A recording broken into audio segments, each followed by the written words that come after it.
Donc bonsoir à toutes et à tous. Nous sommes à moins de 2 mois de l'élection municipale et à un moment crucial pour notre ville et les Vénitiens.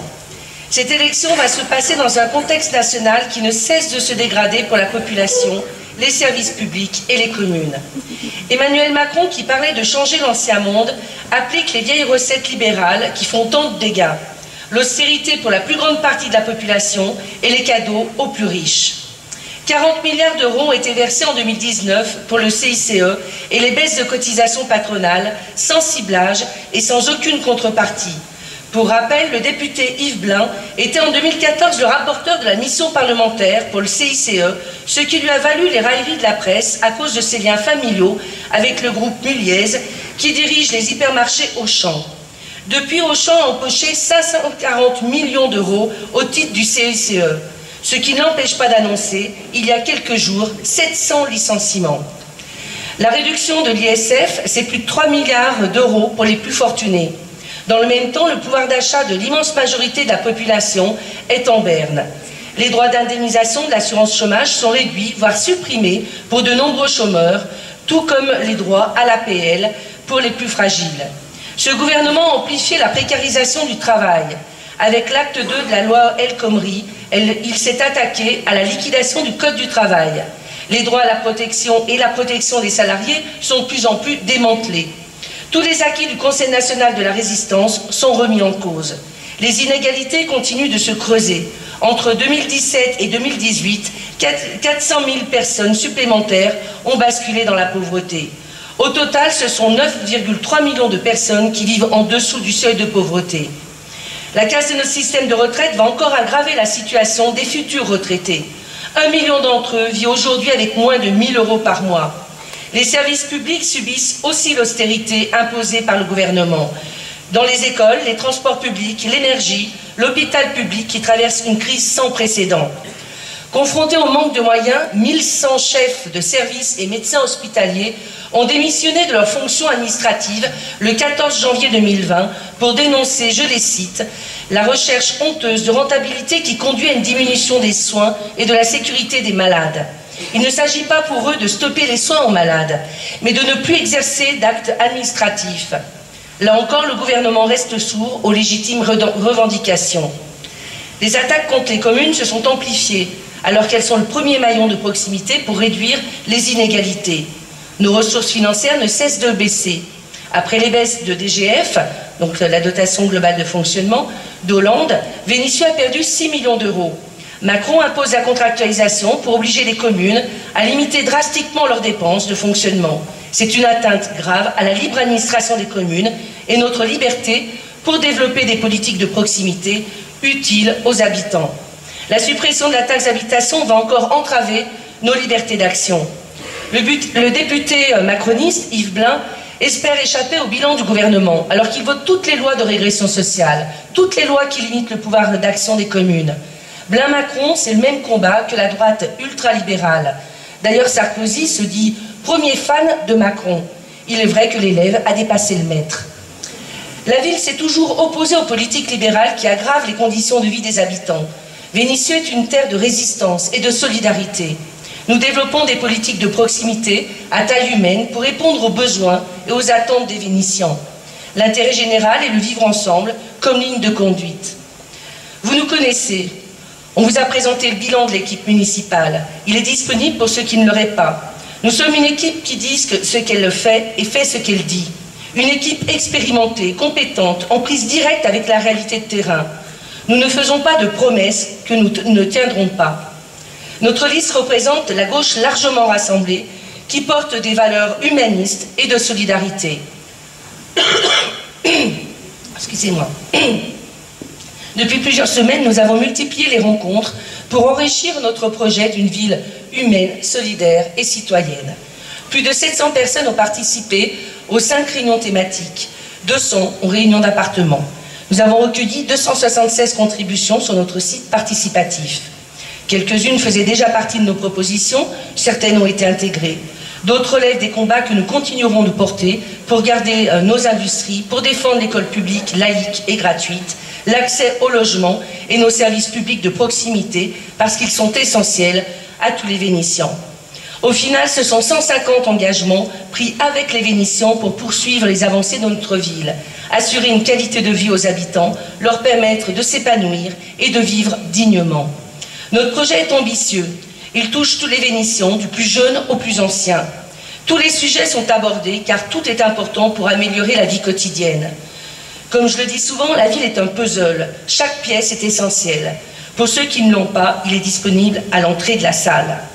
Nos engagements sont réalistes, utiles pour tous, mais il faudra nous battre collectivement pour les conquérir face aux politiques d'austérité et d'étranglement financier imposés aux communes par le libéralisme arrogant d'Emmanuel Macron. Nous avons l'habitude car rien n'a jamais été donné à notre ville. Tout a été conquis par les luttes. C'est aussi ça l'ADN de Vénissieux. Je ne vais pas vous dresser la liste des 150 engagements, mais vous en exposer quelques-uns pour illustrer ce que nous mettons en mouvement pour les 6 prochaines années. La sécurité est le premier droit que l'on doit aux habitants. C'est aussi la première préoccupation au niveau national comme au niveau local. Si la sécurité est une mission régalienne de l'État, elle est aussi l'affaire de tous. Nous intervenons en complémentarité de la police nationale, avec qui nous entretenons un partenariat très rapproché, comme avec tous les acteurs, les bailleurs, les transports publics, les pompiers, l'éducation nationale, les services publics, les éducateurs spécialisés, etc. La prévention est aussi un axe fort d'investissement de la ville et d'action coordonnée avec nos partenaires en termes de sécurité routière, de prévention des addictions, d'aménagement spécifique, etc.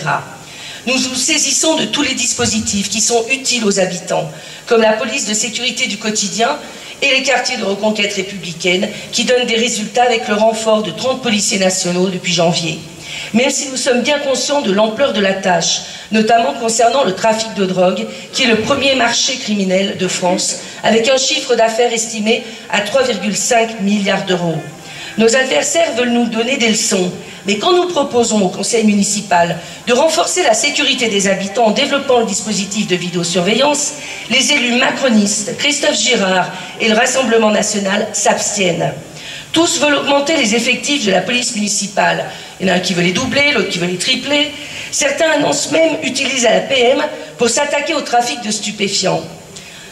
Alors moi je vous le dis tout net, ils vous mentent ou ils sont incompétents, car seule la police nationale a le droit de mener des enquêtes, et des enquêtes sur les stupéfiants. La sécurité ne s'arrête pas aux policiers municipaux, c'est une addition de dispositifs. Mais encore une fois, il faut être aux manettes d'une ville pour comprendre tous les dispositifs qui s'ajoutent. Donc, quand on vous annonce de doubler ou tripler la police municipale, en fait, ces gens ne savent même pas qu'il y a 74 personnes qui s'occupent quotidiennement de la sécurité, que ce soit notre centre de supervision urbain, ou les ASVP, donc les agents de surveillance de voie publique, la sécurité civile, la police municipale, ceux qui gèrent les marchés, les inspecteurs d'hygiène et de salubrité pour contrôler les commerces, les logements insalubres. Avec Lyon et Villeurbanne, d'ailleurs, nous sommes les seules communes du Rhône à avoir un service communal d'hygiène et de santé et de salubrité. Dans notre projet, nous ciblons les besoins et nous renforcerons l'équipe de surveillance de la voie publique, donc les ASVP, pour mieux prévenir et lutter contre les infractions dans l'espace public, notamment les squares et les parcs. Nous développerons le soutien à la parentalité, car le rôle des familles dans la prévention des incivilités est essentiel. Nous créerons une commission citoyenne de prévention des incivilités et des violences avec des habitants, des acteurs de la santé, de l'éducation, de la prévention, de la police et de la justice afin de partager et faire évoluer l'action publique. Là encore, c'est vraiment une action collective qui doit être enclenchée. Nous amplifierons aussi notre lutte contre les violences faites aux femmes.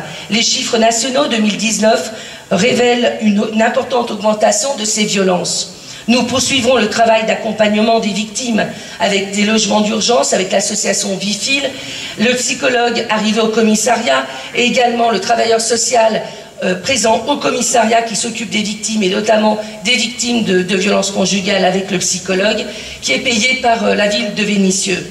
Nous créerons un poste de référence sur les droits des femmes pour centraliser la prise en charge et le travail transversal avec les services de la ville et nos partenaires. À Vénissieux, nous favorisons l'engagement citoyen et la co-responsabilité parce que nous considérons qu'une commune se construit avec et pour ses habitants. Les conseils de quartier vénitiens ont été créés 13 ans avant que la loi ne les impose pour les villes de plus de 80 000 habitants. Nous renforcerons les outils de démocratie locale en confortant nos instances participatives et nous développerons des consultations en ligne avec une aide spécifique pour que chacun puisse y avoir accès. Sur notre ville, les enjeux sociaux et environnementaux vont de pair. Nous parlons toujours de développement humain et durable. Nous porterons auprès de la métropole le prolongement de la ligne T4 en direction de Corba afin d'améliorer la desserte de la zone industrielle avec un parc relais pour désengorger le stationnement à proximité de la gare et éviter la saturation de l'entrée de la ville.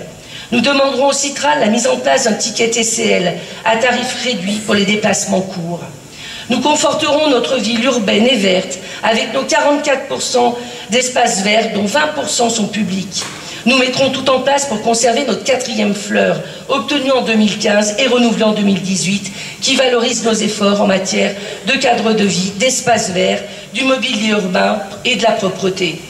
Une ville à vivre, c'est la place laissée à l'enfance et à la jeunesse. Elles sont au cœur de nos politiques. Pour rappel, le premier service municipal à l'enfance de France est né ici, à Vénissieux, en 1966. L'éducation a toujours été un combat pour donner à chaque enfant les moyens de bien grandir et de s'épanouir. Nous continuerons de défendre l'école publique, laïque et gratuite.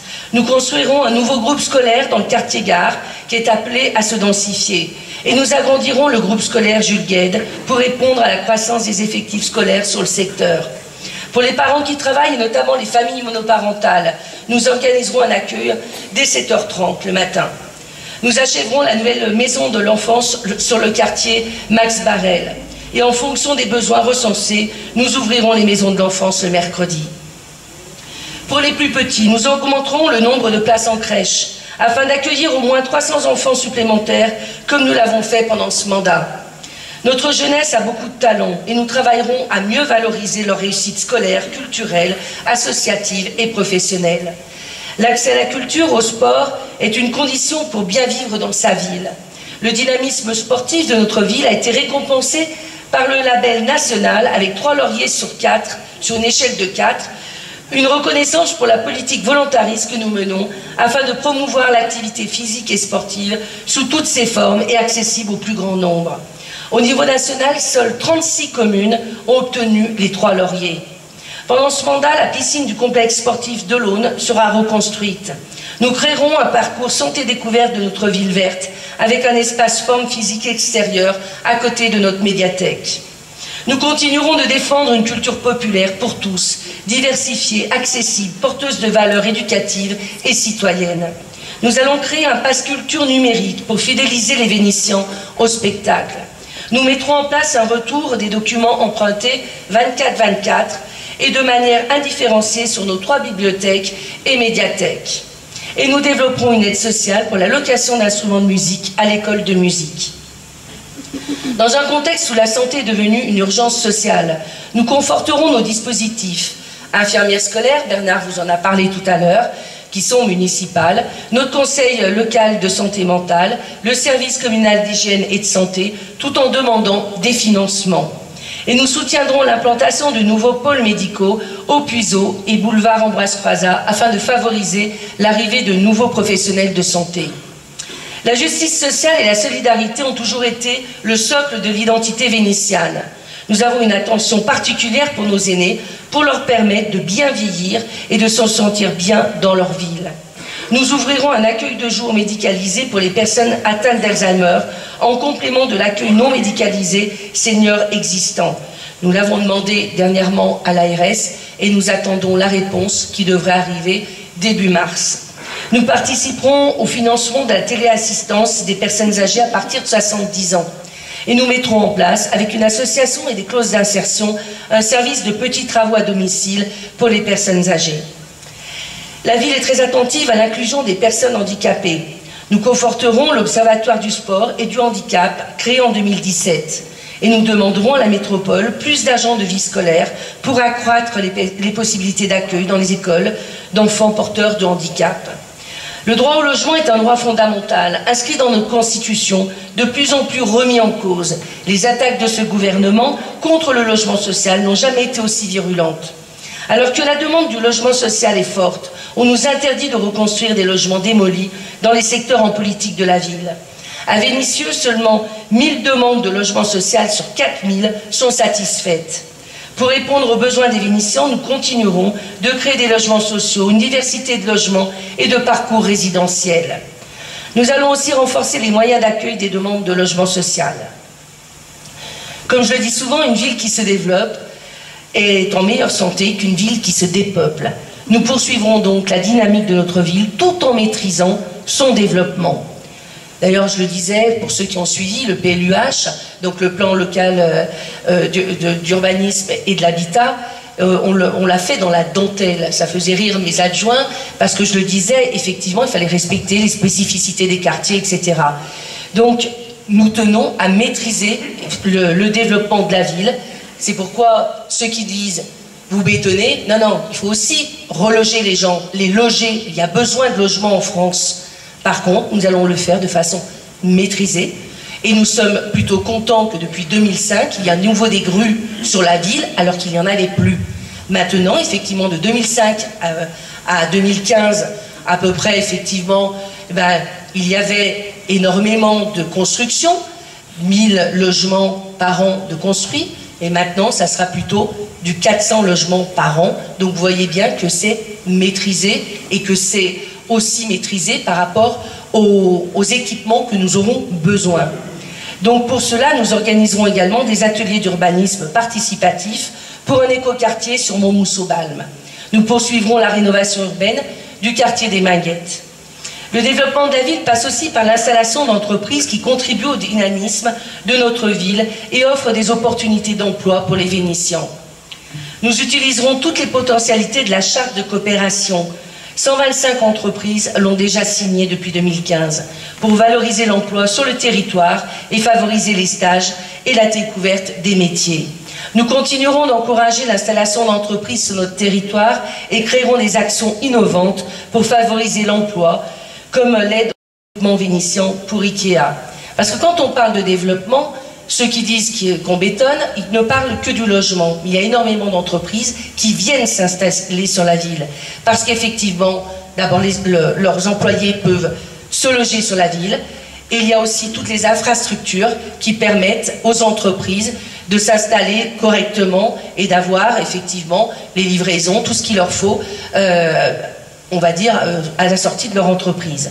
Nous nous battrons pour obtenir du rectorat des nouvelles filières d'enseignement dans les lycées en lien avec les installations d'entreprises de notre bassin d'emploi. Nous continuerons le combat pour que les services publics soient à l'écoute des Vénitiens et de leurs besoins, pour le maintien d'un accueil physique dans toutes les institutions de notre territoire. Notre projet est à l'image de Vénissieux, une ville qui résiste aux politiques d'austérité, met en place des politiques utiles aux Vénitiens, se bat pour préserver ses services publics. Ensemble, nous construirons une ville toujours plus humaine, solidaire et citoyenne. Il nous reste peu de temps pour rassembler largement les Vénitiens autour de notre projet. La bataille sera rude car nous avons une droite revancharde, représentée par Christophe Girard, candidat villériste, soutenu par les Républicains, prêt à tout pour mettre fin à la gestion progressiste de notre ville. Son petit fascicule distribué sur la ville a énervé nombre d'entre vous. Il est truffé de mensonges, d'amalgames et de raccourcis. Nous avons tous bien compris qu'il veut les voix du Rassemblement national comme il les voulait en 2015, après avoir fait annuler les élections de 2014. En 2014 et en 2015, ils ont tout fait pour faire tomber la ville.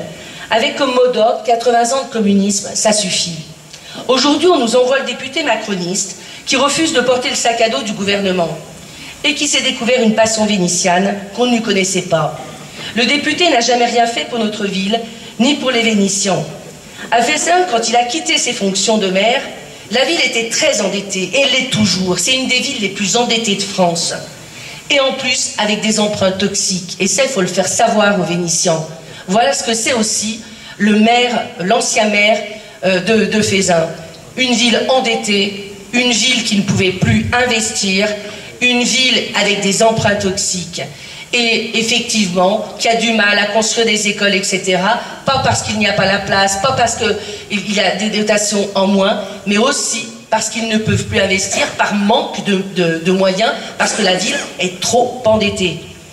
Que ce soit Christophe Girard également ou Yves Blin, ils sont deux candidats de droite prêts à tout pour détruire les valeurs progressistes de notre ville et mettre fin à l'esprit de résistance des Vénitiens. Quant au candidat du Rassemblement national, il représente une menace pour le vivre ensemble et un véritable danger pour notre démocratie. Il n'y a qu'à voir comment sont gérées les villes du Rassemblement national. Fermeture du secours populaire, saccage de la culture, suppression des subventions aux associations, nous devons résolument lui barrer la route. L'autre danger, c'est l'abstention. Face au mépris de ce gouvernement et son refus d'entendre la colère qui s'exprime depuis 2 ans, le risque de voir progresser l'abstention est grand.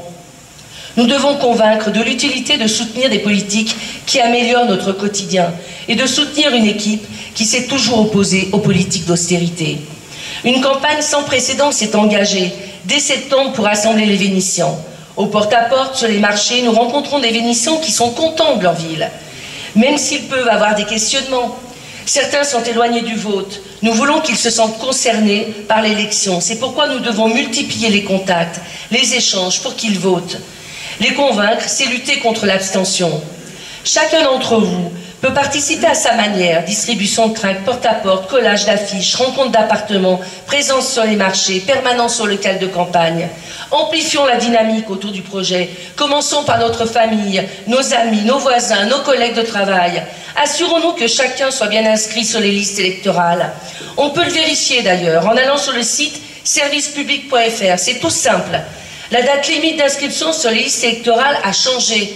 Contrairement à ce que certains pensent encore aujourd'hui, ce n'est pas le 31 décembre, c'est le 7 février. Après, il sera trop tard. Donc là encore, dans nos connaissances, vérifions bien que les gens sont inscrits et pourront aller voter parce qu'ils soutiennent. On le sait, dans notre comité de soutien, il y a des gens qui nous soutiennent et on s'aperçoit au bout du bout qu'ils ne pourront pas voter parce qu'ils ne sont pas inscrits. Donc faisons ce travail de dentelle dès aujourd'hui.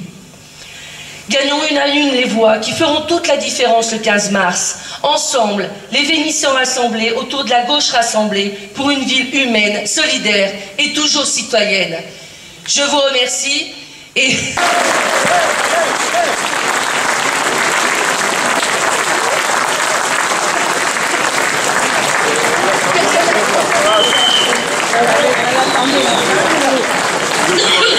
Je vais aller